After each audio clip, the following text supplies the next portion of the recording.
The Google Pixel 4 XL. There's a number of things that can make a phone your favourite phone. The camera, the design, the software, but most of all, for me at least, a phone's got to have character.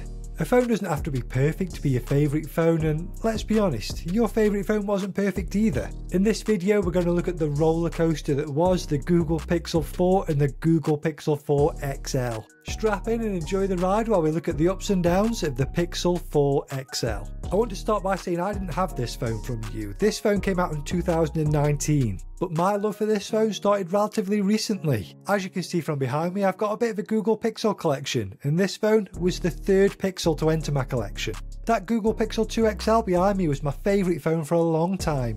Even when I had the Galaxy Fold, I'd be reminiscing about when I had the Google Pixel 2 XL. That's just how much I loved it, and then this came along and, well, just look at it. It's enough to steal anyone's heart.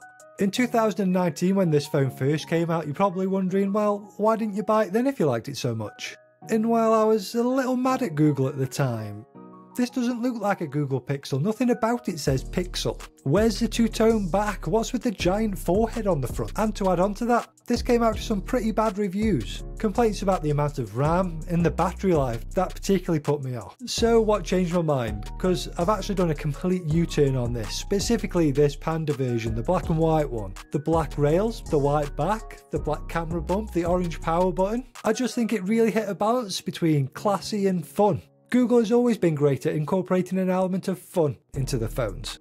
There was also an oh-so-orange colour which dialed up the playfulness to another level, and then there was a black-on-black version which was more of a stealthy look if you wanted to keep it professional. Okay, so one more thing that I like about this phone, and then two things that I don't like about this phone. The glass back is fantastic at hiding fingerprint smudges. It's a matte finish and soft to the touch. It's no surprise that more phones are going for this finish these days. If you got the black one of these, then you had a full-on glossy back, a fingerprint magnet. So what didn't I like? Although this camera bump looks cool, these one-piece glass camera module things, they're prone to cracks and scratches. I love that most phone cameras are now like individually cut out, so if you manage to break one of them, all of them aren't ruined. The second thing that I didn't like about this phone, which was kind of necessary for one of the main features of this phone, the giant bezels. I feel like bezels are the arch nemesis of Pixel owners. Every year they come back with another weird quirk. Weird like being completely uneven. Wedged in between this chunky top bezel and the thin bottom bezel was a 6.3 inch 90Hz display.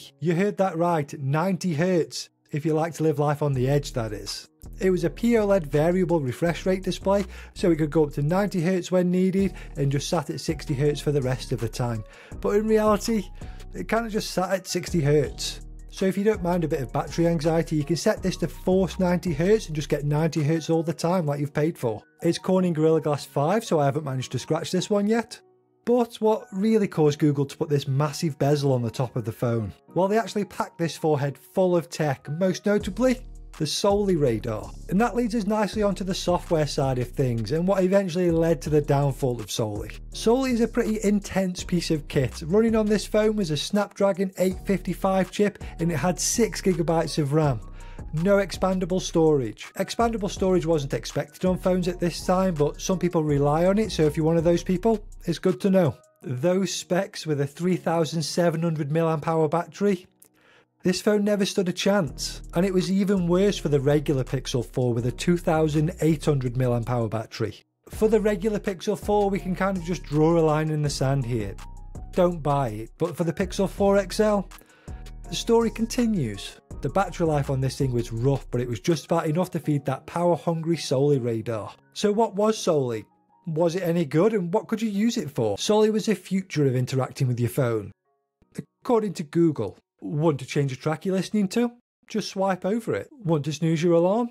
Just rest your hand over it. I know, thrilling stuff, I can't believe it didn't catch on. And aside from it being seen as a bit of a gimmick, it just didn't work most of the time. The toll it took on the battery life just wasn't worth it in the end. But something it did do well was face unlock. It's got to be one of the fastest face unlocks I've ever used, full stop. It was so good that if it was face up on your desk, it was already unlocked when you picked your phone up.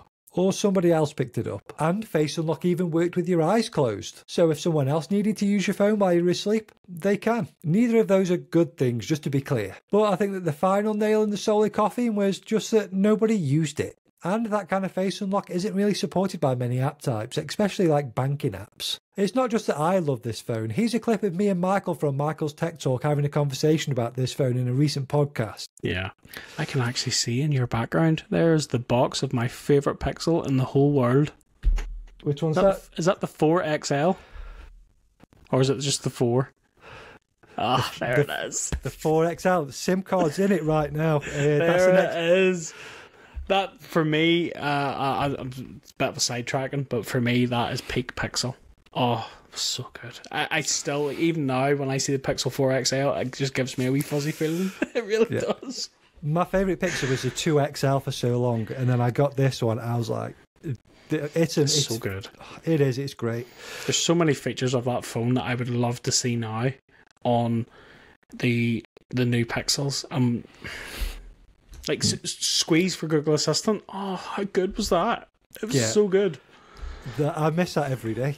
Yeah. If you want to see more of that conversation, I'll link it down in the description. This phone is the last phone where we saw the Squeeze for Assist feature. Do you wish new Pixels had that feature?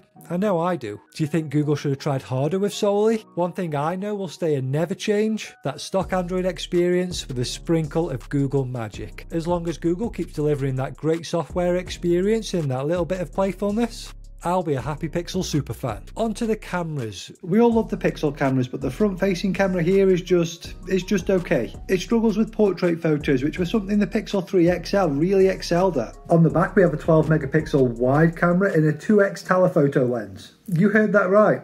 No ultra wide. It's a weird decision, but it's no surprise these cameras were still first class. And even today turn out great photos. Video wise, this back camera can shoot 4K 30 frames a second, and the microphone, that's what you're listening to right now. If you really need 60 FPS when you're shooting video so you can get some of that silky slow-mo, you can turn the quality down to 1080p and then choose 60 frames a second. Let me know what you think of the Google Pixel 4 line down in the comments. And if you're a Pixel superfan just like me, you'll enjoy this video on screen now. I'll see you over there.